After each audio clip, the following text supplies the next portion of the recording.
Ta fidélité est incomparable, nul n'est comme toi. Mesdames, pourriez-vous distribuer mes feuilles que je vous ai données? Je vous donne des feuilles parce que je voulais avoir une feuille sur laquelle vous aviez au complet le chant que je vais utiliser comme pour ma prédication. La fidélité de Dieu, c'est notre thème de la fin de semaine. Comment Dieu a été bon envers vous, particulièrement ici à Montjoly, mais envers nous aussi à travers vous, au fil des dernières 30 années. Et puis hier soir, on a entendu parler de la fidélité de Dieu par rapport à la gratitude qu'on devrait avoir, puis on va en reparler encore aujourd'hui, de comment Dieu, ce qu'il fait pour nous, c'est extraordinaire. Puis on a une gratitude, une reconnaissance envers notre Père céleste et notre Seigneur Jésus-Christ et le Saint-Esprit. On a entendu ce matin aussi comment Dieu a été gracieux, comment il était fidèle au fil des années avec la présentation que Pasteur Clermont nous a faite. Puis ce que j'avais remarqué puis que j'ai apprécié particulièrement, c'était les visages de personnes qu'on voyait. La fidélité de Dieu se manifeste souvent à travers des gens. Puis ce matin, quand je voyais justement les dames qui vous présentent les feuilles, j'étais content de les voir. C'est du monde de ma gang de Saguenay. Mais c'est pas parce que je les vois toutes les semaines que je suis tanné de les voir là, encore une fois. Au contraire, je suis vraiment... je rends gloire à Dieu qui nous a donné les uns aux autres. Les pasteurs, nous ne sommes pas ceux qui sont comme l'Église. Nous sommes partis de de quelque chose de plus grand que nous. Et chacun d'entre nous, nous sommes donnés les uns aux autres pour le bénéfice de cette Église. Et donc, c'est vraiment une belle chose ce matin d'avoir vu ça, ces faces-là. J'ai aimé quand Pasteur Pierre nous parlait de la question que la base de la confiance, c'est la fidélité de Dieu. Et donc, notre foi dépend de ce que Dieu a fait. Et puis, la parole de Dieu, il nous disait ce matin comment il y a tellement des textes bibliques qui nous parlent de la fidélité de Dieu. Et j'avais de la misère à en choisir un seul. Puis là, je me disais, je pourrais parler de tel ou tel psaume ou tel autre psaume. Puis je regardais ça, puis je trouvais ça, je ne sais pas lequel. Et il y avait sans arrêt un vieux hymne que peut-être certains d'entre vous connaissez déjà, qui me revenait en tête. C'est un vieux hymne des années 1923. Il avait été composé en anglais en premier, ça s'appelait « Great is thy faithfulness ». Et puis, en français, c'est « Dieu ta fidélité ». Et puis, ça avait été écrit par un homme qui s'appelait Thomas Chisholm. C'est un homme, on pourrait dire un homme ordinaire, comme nous tous. Il a été professeur, il a été éditeur de journal. À un moment donné, il a été pasteur, mais les raisons de santé l'ont empêché de continuer. Puis à un moment donné, il s'est retrouvé vendeur d'assurance. Et c'est lorsqu'il était vendeur d'assurance qu'à un moment donné, un jour, l'histoire ne compte pas exactement, mais il était assis dehors, puis réfléchissait à la fidélité de Dieu. Et puis, il a composé ce chant-là que vous avez entre vos mains. Et puis, ce qui est merveilleux avec les bons chants solides, c'est des prédications toutes faites, qu'on peut se prêcher les uns aux autres. C'est l'avantage des chants qu'on chante ensemble, comme on vient de faire avec l'équipe, c'est qu'on est capable de se chanter les uns aux autres les paroles. On est capable de s'encourager les uns et les autres. Donc, on n'a pas besoin d'être avec une maîtrise ou une bac ou un doctorat en théologie ou quoi que ce soit. Chacun d'entre nous, les pasteurs de nos églises, ils voient les chansons, ils disent « Oui, ça a du bon sens, on chante ça à notre église. » Et puis donc, chacun d'entre nous, lorsqu'on chante ces chansons qui sont théologiquement solides et qui sont fortes, ça nous permet de se prêcher les uns aux autres et même de se prêcher à soi-même. Imaginez-vous une situation, demain soir ou cette semaine, 3 heures du matin, tu te lèves et tu as le cafard. Et là, tu te dis « J'appelle Pasteur Clermont, prêche-moi ça, pasteur. Pasteur Luc, prêche-moi ça, la fidélité de Dieu. » Ou « Pasteur Jérôme, je sais que demain tu travailles, mais j'ai besoin d'entendre ta parole, celle de Dieu. » Mais non, la parole de Dieu, mise en chant, on peut partir en louange en plein milieu de la soirée. Et des fois, j'ai une face de bête, puis je suis grognon, puis ça va pas. Puis Cynthia dit « Hey, tu devrais aller te mettre une tonne de musique chrétienne. » « Non, ça changera rien, ça changera rien, ça changera rien. »« Ah non, va t'en mettre une. » Puis là, je mets la tonne. Et tout d'un coup, il y a une transformation qui se fait. Et donc, le texte d'aujourd'hui qu'on voit dans ce chant-là, il est inspiré de plusieurs versets bibliques. Je vais vous en compter plusieurs à travers la prédication. On ne les mettra pas tout à l'écran. Je vais mettre par contre Lamentation 3, versets 21 à 24. Et puis on va le lire ensemble. Parce que le texte que je vais vous présenter, il est inspiré de ce texte-là. « Voici ce que je veux repasser en mon cœur, ce qui me donnera de l'espérance. Les bontés de l'Éternel ne sont pas épuisées. Ses compassions ne sont pas à leur terme. Elles se renouvellent chaque matin. Oh, que ta fidélité est grande. L'Éternel est mon partage, dit mon âme. C'est pourquoi je veux espérer en lui. Est-ce qu'il y a un autre bout? Ou c'est fini là? Je ne me rappelle plus. Non, c'est bon, c'est pas la même version. C'est good. La fidélité de Dieu est grande. Elle dure à toujours. Mon premier point pour la prédication d'aujourd'hui, c'est le premier couplet puis le refrain. Je vais vous chanter un petit bout, puis après ça, je vais vous présenter ce que ça veut dire. Ça dit « Dieu, ta fidélité va jusqu'aux nuées, plus vaste est ton amour que l'horizon. Ta tendre main est toujours étendue, inépuisable est ta compassion. Dieu, ta fidélité, ton immense bonté se renouvelle envers moi chaque jour. Tous mes besoins, c'est ta main qui les comble. Dieu, ta fidélité durera toujours. Hier soir, pasteur Jean Ruellan nous a chanté un bout de chanson, puis on l'a joint en chanson.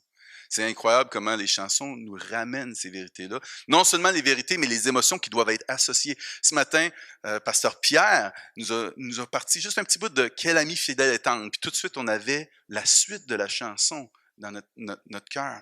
Ces chants-là, ils nous inspirent, nous parlent de qui Dieu est. Et dans ces premiers couplets, dans ce refrain, ça nous parle de l'étendue de la fidélité de Dieu. Plus haute que les nuages, plus haute que les nues. Même si on dépasserait l'atmosphère terrestre, sa fidélité est toujours disponible. Même si on regarderait de l'est à l'ouest, plus vaste que l'horizon, essayez de marcher jusqu'à un bord jusqu'à temps que vous atteigniez l'autre bord, ça continue en rond. Il y a toujours plus loin à aller. Sa fidélité est inépuisable. À l'image de la personne de Dieu lui-même, qui est infinie. Ça nous dit que sa main est étendue. Et les Saintes Écritures nous disent à multiples reprises que son bras n'est jamais trop court pour nous sauver, pour nous secourir, pour atteindre les siens. Non, la main de l'Éternel n'est jamais trop courte pour nous sauver. Ah Seigneur, Éternel, voici tu as fait les cieux et la terre, nous dit le prophète Jérémie. Par ta grande puissance et par ton bras étendu, rien n'est étonnant de ta part. Le couplet nous parle aussi de la source de sa fidélité. Il nous dit que c'est directement lié à son amour. Pasteur Pierre nous en a parlé ce matin. C'est pas dans l'obligation ou dans le devoir simplement que Dieu prend soin de nous. Bon, il y a encore quelque chose qu'ils ont besoin. On va leur donner ce qu'ils ont besoin. Non. Il veut combler nos besoins. Il veut démontrer sa générosité. C'est son désir que de nous faire du bien. Son amour, sa bonté, motive, qui sont intrinsèquement, ils font partie de sa personne, de qui il est. Il est donc fidèle envers lui-même quand il démontre sa fidélité envers nous. Psaume 32 va nous dire qu'on peut se réjouir, on peut crier de joie en répétant sans cesse que l'Éternel est grand. Lui qui désire le bonheur de son serviteur. Le couplet nous parle que sa fidélité est liée à sa compassion. Ça, c'est précieux. Sa compassion, sa miséricorde, c'est un sentiment qui nous appelle, plutôt que de se détourner des souffrances de l'autre, ou de mépriser, d'être dégoûté par la souffrance, par le péché de l'autre. Non, plutôt qui nous amène à se tourner vers celui qui est dans la misère. Même lorsqu'on ne le mérite pas. Surtout lorsqu'on ne le mérite pas. Si la colère l'anime, c'est contre le mal, contre le péché, contre l'injustice dont il veut nous libérer. Et sa fidélité se renouvelle à chaque jour, ses bontés à chaque matin. Et donc, il ne se fatigue pas de nous voir dans notre état. Merci, M. Claude. Il ne se fatigue pas de nous voir dans notre état de besoin. T'as encore besoin? T'as encore fait ça? Non, à chaque matin, sa compassion, il veut nous secourir. Et notre frère, l'apôtre Jacques, nous dit que toute grâce excellente, que tout don parfait, que toute bonne chose descend du Père des Lumières, chez qui il n'y a aucun changement, ni aucune variation. Donc demain, il va encore avoir envie de venir à notre secours, puis nous aider, puis nous secourir. autant qu'aujourd'hui, autant que hier. Et la grâce, la compassion, la miséricorde sont des bontés qui sont accordées. Une fidélité envers ceux qui sont infidèles. Mon deuxième point, le deuxième couplet.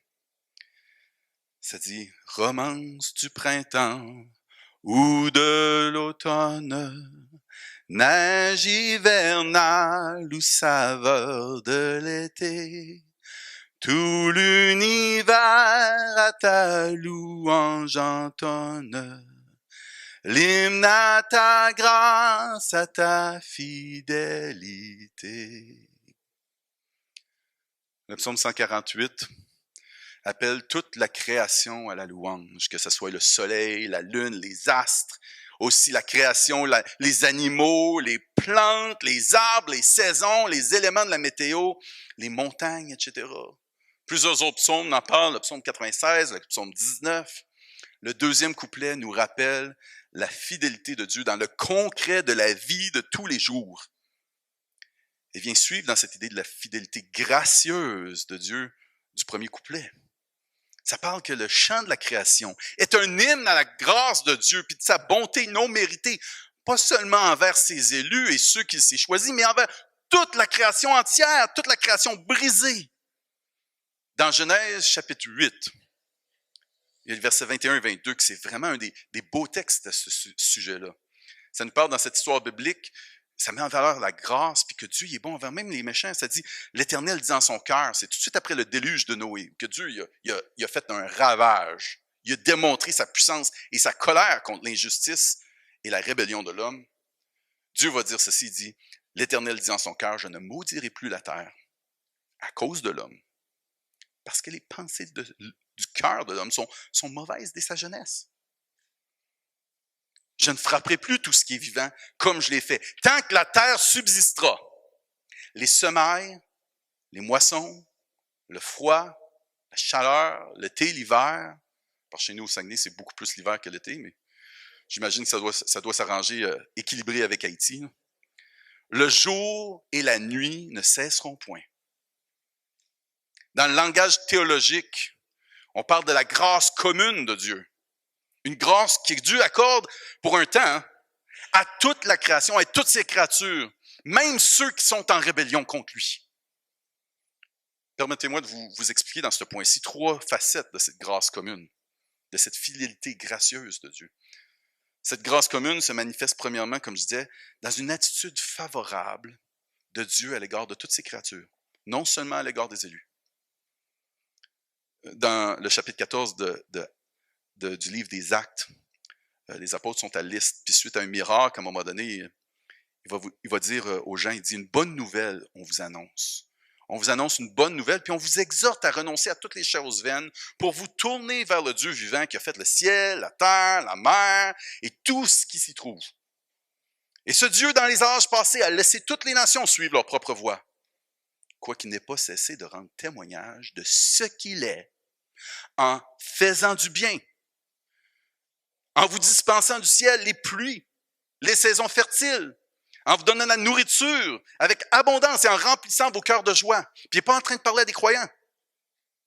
Dans Matthieu 5, verset 45, Jésus va décrire le Père comme étant celui qui fait pleuvoir sur le soleil, sur les bons comme sur les méchants, qui donne le soleil aux bons comme aux méchants, aux justes comme aux injustes.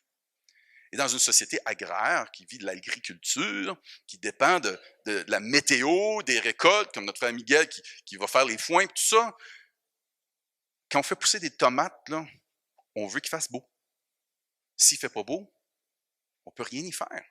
Il n'y a rien à faire. Tu ne peux pas forcer la chose. C'est Dieu qui fait des grâces même à ceux qui sont méchants pour qu'ils puissent manger et se réjouir.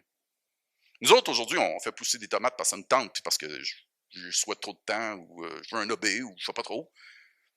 Mais ces gens-là, c'est la subsistance. Puis Dieu, il donne à toutes les nations, sans égard à la religion.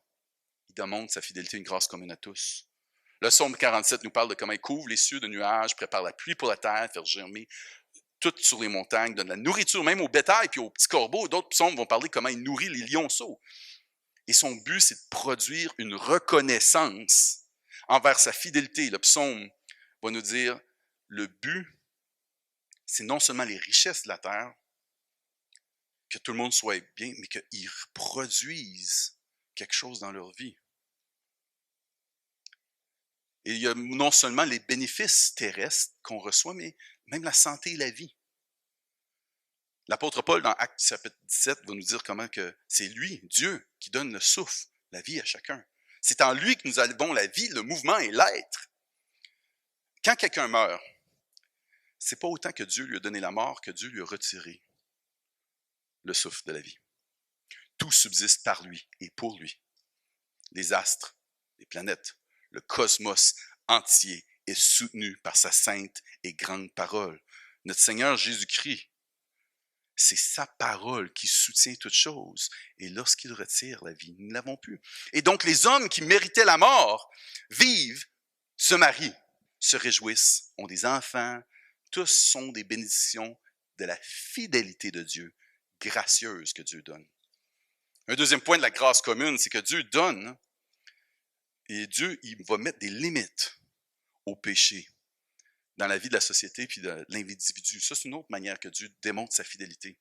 Ça pourrait être pire. Je ne sais pas s'il y en a aujourd'hui qui passent une mauvaise journée. Hier, pasteur Jean Ruellan, il dit « Ah, qui ici c'est 10 sur 10? » Moi, j'étais dans mon siège, je dis « Moi, aujourd'hui, ce soir, je file 5. » Puis des fois, où je file 6,5, ou je file ça. Ça se peut qu'on n'est pas toujours sur le 10 sur 10, mais savez-vous quoi, ça pourrait être pire. Puis on n'est pas en train de se dire « Hey, quand on se compare, ça va mieux. » Non, c'est pas ça. C'est l'idée que présentement, le chaos qui habite dans notre monde et qui allume et qui anime et qui allume tout autour de nous, notre monde qui est lié par le péché, ça pourrait être pire. Et Dieu est en train de restreindre, de freiner, de retenir le mal. Et ça, c'est une bénédiction, une manière que Dieu manifeste une fidélité envers le monde qu'il a créé. Dans Romains chapitre 13, ça parle tout de la question de comment se soumettre aux autorités. Et Paul va dire, soumettez-vous parce que ils sont placés là pour que quand vous faites le mal, qu'ils vous tapent sur la tête. Puis c'est bien, tu n'as pas à les craindre. Parce que c'est les autorités, et même pas seulement les gouvernements, mais toutes les institutions. Pierre, l'apôtre Pierre le résume bien dans son épître, il va dire, soyez soumis à cause du Seigneur à toute autorité établie par les hommes. Soit au roi comme souverain, soit au gouverneur comme envoyé par lui, pour punir les malfaiteurs et approuver les gens de bien. Fait que quand il y a des lois, le code de la route, les règlements municipaux, etc., c'est pour retenir, pour restreindre le mal, l'anarchie.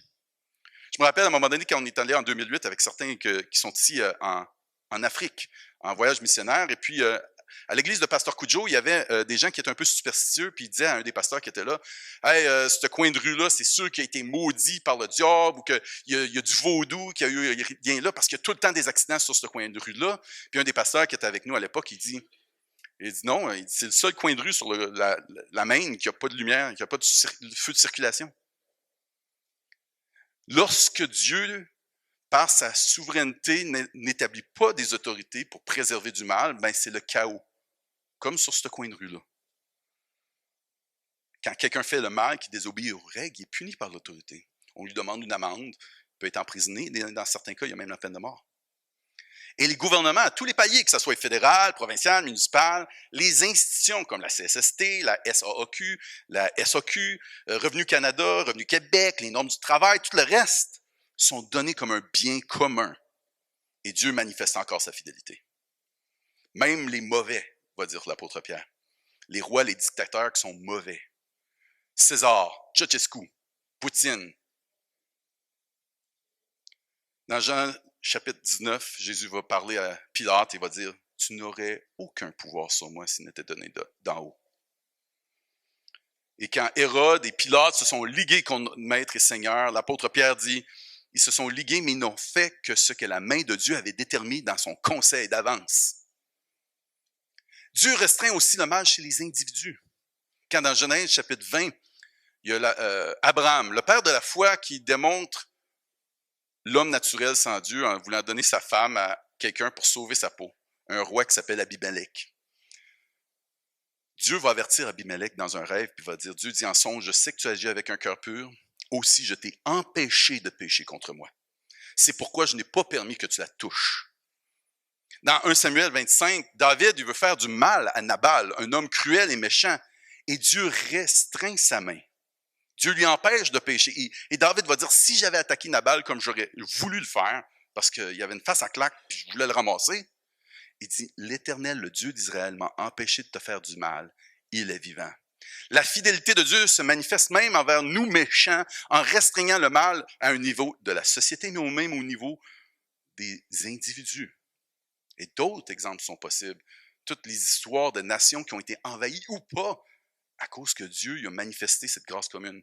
Troisième et dernier point de ce deuxième couplet-là par rapport à la grâce commune. Dieu il donne même la capacité aux hommes méchants de faire le bien. Écoutez, un des points des doctrines de la grâce, des fois on va appeler ça les 5 points du calvinisme, c'est qu'il y a une totale dépravation. C'est peut-être pas la meilleure façon de nommer ça, ce point-là, parce que des fois, c'est souvent mal interprété à cause du nom qu'on lui donne, parce qu'on dit hey, « mais on n'est pas totalement dépravé. Moi, je serais totalement dépravé, j'agirais pas mal différemment que ce que j'agis là. » Mais c'est pas ça l'idée de la totale dépravation. C'est que tout ce que nous sommes, tout ce que nous faisons ou nous pensons, est atteint à une certaine échelle. Ça ne veut pas dire que les hommes, particulièrement ceux qui sont pas croyants, ne peuvent pas ou ne font pas des actions qu'on pourrait qualifier de bonnes ou de vertueuses, mais le bien qu'ils font ne servira pas à les justifier ou influencer ou gagner Dieu. Mais il y a quand même un certain niveau de bien qui est possible, et ça découle de la fidélité de Dieu dans sa grâce commune. Dans Romains 2, il y a une grande expiation sur l'injustice de tous les hommes, et à travers ça, l'apôtre Paul va dire, quand des non-juifs font ce que la loi, ne font pas, quand les non-juifs qui n'ont pas la loi font naturellement ce que prescrit la loi, ils se tiennent de loi à eux-mêmes, bien qu'ils n'aient pas la loi. Ils montrent que l'œuvre de la loi est écrite dans leur cœur, car leur conscience en rend témoignage et leur pensée les accuse ou défendent à tour. Et donc, même les non-croyants ont une conscience qui vient les amener à ce qu'ils sont capables de faire un certain bien. Et s'ils en font un, ça découle toujours de la fidélité de Dieu, même envers les méchants. Paul nous parle de cette conscience qui est donnée aux hommes, qui nous permet d'agir selon la loi de Dieu dans certaines circonstances. Et quand mes enfants étaient jeunes, je souhaitais leur éviter la pensée que les chrétiens, on est meilleurs que les autres. Puis souvent, quand on est grandi dans une famille chrétienne, c'est un danger, c'est de devenir légaliste, parce que nous autres, on a l'affaire, puis check, moi, mes grands-parents étaient chrétiens, puis fait que finalement, ça doit être parce que je suis une bonne personne. Tantôt, vous dites, félicitations que tu es 4e génération. C'est la grâce. Il n'y a rien d'autre que la grâce là-dedans. Et donc, tu dis à tes enfants, écoute, regarde les voisins. Papa, est-ce qu'il est allé pelleter l'entrée du voisin? Mais le voisin, il est venu le faire pour papa. Hey, tu te rappelles-tu que maman a fait des biscuits pour les voisins, mais tel voisin nous a fait? Hey, nous autres, on a-tu donné un panier de basket aux voisins? Non, mais eux nous l'ont fait. Et Jacques nous dit que tout ce qui est bon, je vous l'ai cité tantôt, découle de Dieu. Paul nous dit que toutes les familles de la terre découlent de cette paternité céleste. Donc, quand les gens sont méchants, mais qu'ils sont gentils avec leurs enfants, c'est la fidélité de Dieu qui se manifeste. Jésus va dire, méchants comme vous l'êtes, vous donnez quand même des bonnes choses à vos enfants. À combien plus forte raison, le Père Céleste. Et donc, Dieu fait faire le bien aux méchants. Puis pour finir cette section-là, je vais vous conter une petite joke. Il y a une dame très, très, très, très sainte, très, très bonne. Elle dit... elle célèbre Dieu à journée longue. Puis elle est tout le temps en train de dire « Ah, merci Seigneur », puis elle dit à voix haute, puis elle sort de chez elle « Ah, le Seigneur m'a béni », puis elle en parle à ses voisins, puis il y a un de ses voisins qui est un peu aigri contre ça. Lui, c'est un athée, un pur et dur, puis il dit « T'es bon, dieuserie, j'en ai qu'à faire, laisse-moi avec ça. C'est bon pour toi, laisse ça pour toi. »« Ah non, le Seigneur m'a béni, le Seigneur m'a donné ci, le Seigneur m'a... » Puis à un moment donné, le voisin, il a quand même sa claque, puis il l'entend en train de prier, puis il a pris « Seigneur Dieu, ce mois-ci... la fin de mois est arrivée, puis j'ai pas ce qu'il faut. Seigneur, viens me secourir, j'ai besoin à manger, puis seulement toi qui... » Puis le voisin, il entend ça, puis il fait... Fait que ça va acheter de la bouffe pour la voisine, puis il amène ça, puis il met ça sur son portique, sur le seuil de la porte. La voisine, elle sort, puis elle voit ça, puis elle fait oh, « Merci Seigneur, t'as répondu à mes prières. » Elle fait « Ha ha! Non, c'était pas le Seigneur, c'était moi. » Et de répondre à la madame « Seigneur, tu m'as offert une bénédiction, puis t'en as fait payer le diable. » Et c'est ça que Dieu fait. Dieu fait faire même à ceux qui sont ses ennemis, conformer à son plan pour qu'un bien en ressorte. Troisième couplet et dernier. ta joie et ton pardon en abondance. Ta présence en mon cœur, ta chaude voix. Ta force à chaque pas, ton espérance. Par ta fidélité, tout est à moi. Dans ce troisième couplet se retrouve la plus grande des fidélités de Dieu envers nous qui sommes pécheurs, puis nous qui ne sommes pas méritants. Cette fidélité qui est reliée intimement à sa grâce et sa miséricorde. Une fidélité qui est contrastée avec la nôtre. Lui nous a donné depuis le début ce dont nous avions besoin. Et nous avons rejeté sa fidélité et nous avons essayé de pourvoir à nos besoins par nous-mêmes. On abuse, on vole, on sacrifie même les autres, tout pour subvenir à nos désirs et à nos appétits. Mais Dieu, dans sa fidélité compassionnée, donne une grâce hors du commun. Pas une grâce commune, mais une grâce spéciale, une grâce salvatrice. Une grâce puis une fidélité réservée à ceux qui l'appellent à lui et qui se repentent et qui se tournent vers lui. Et à travers cette grâce spécifique et spéciale, Dieu nous appelle à une fidélité à travers son pardon.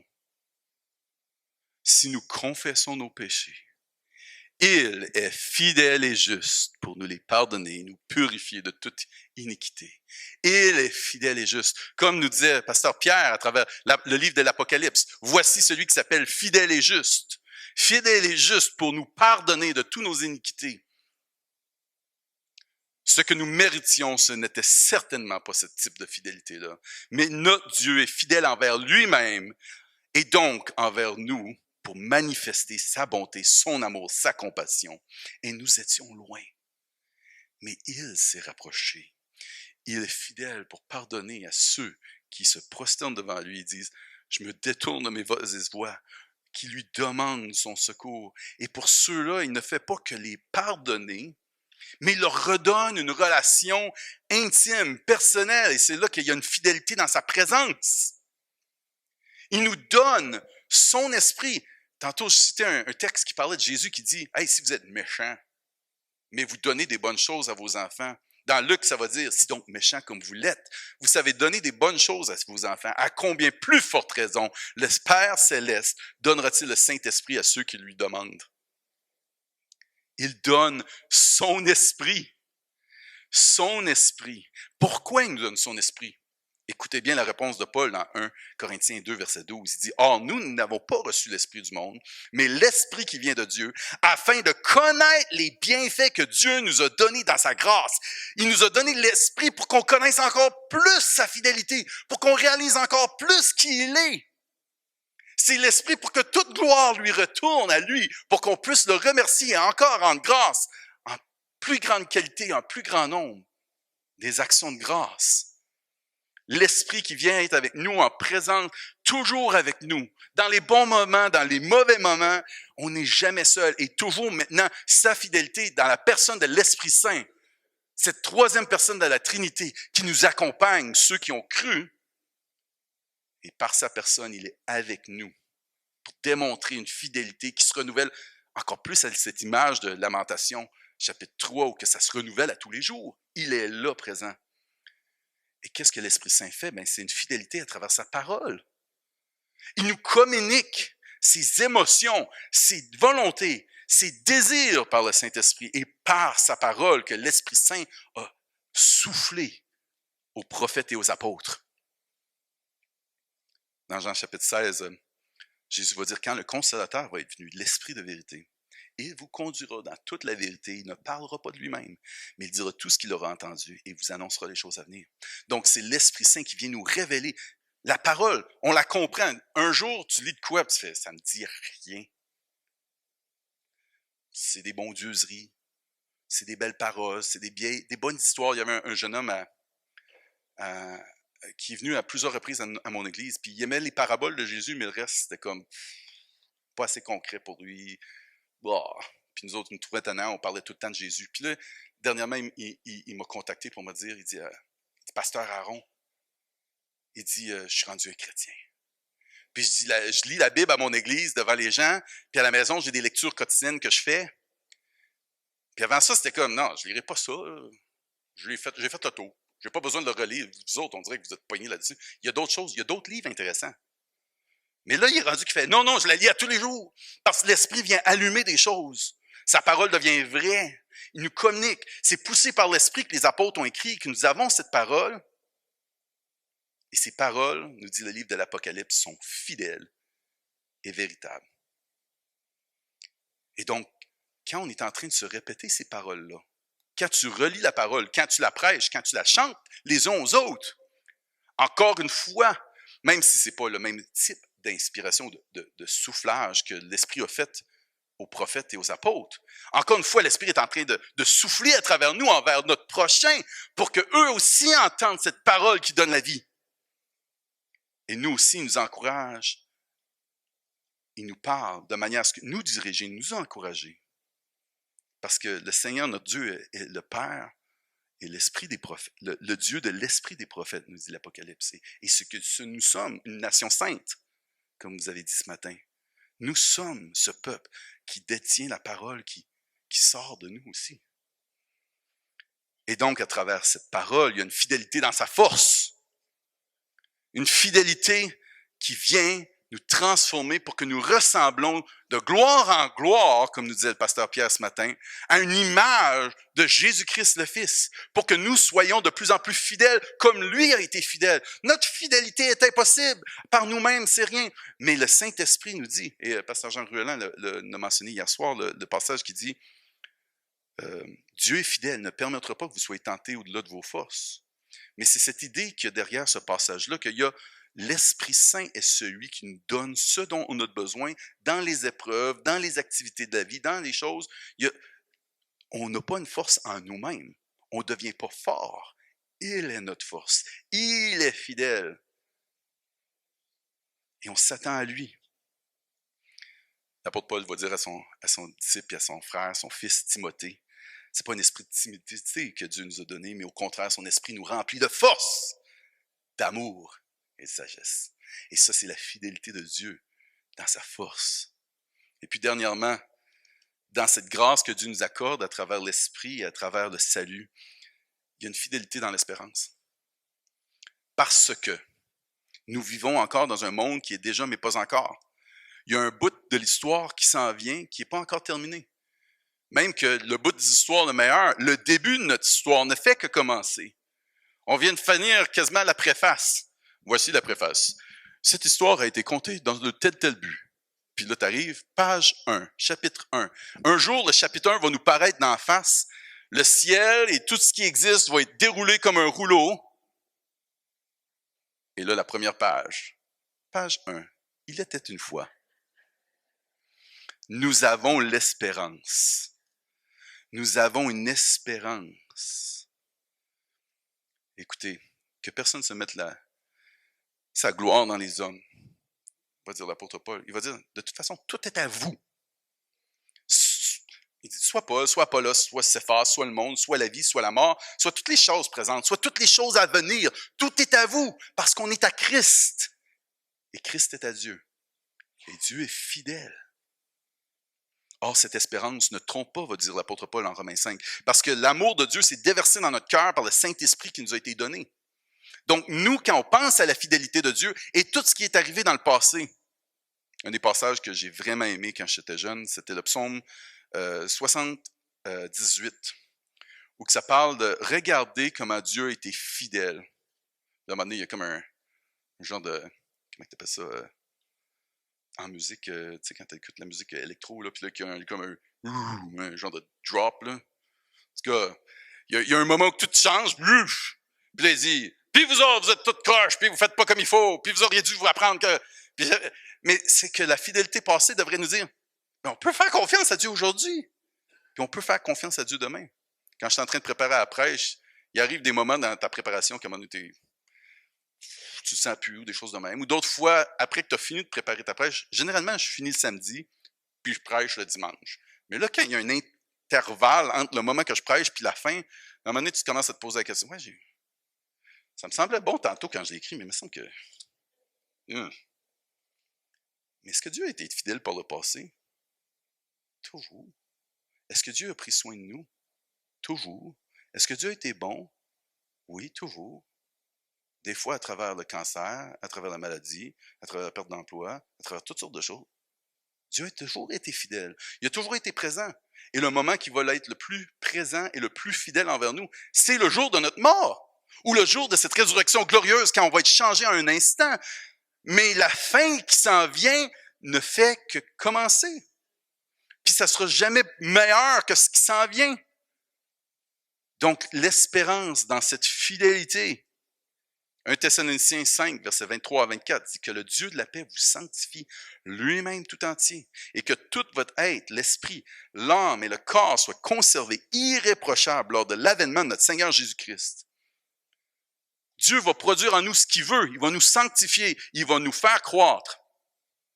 Jusqu'au jour de Jésus-Christ, et ça dit, verset 24, « Celui qui vous a appelé est fidèle, et c'est celui qui le fera.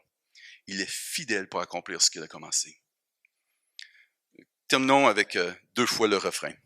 Ta fidélité, ton immense bonté, se renouvelle envers moi chaque jour. Tous mes besoins, c'est ta main qui les comble. Dieu, ta fidélité durera toujours. Encore une fois. Dieu, ta fidélité, ton immense bonté se renouvelle envers moi chaque jour. Tous mes besoins, c'est ta main qui les comble. Dieu, ta fidélité durera toujours.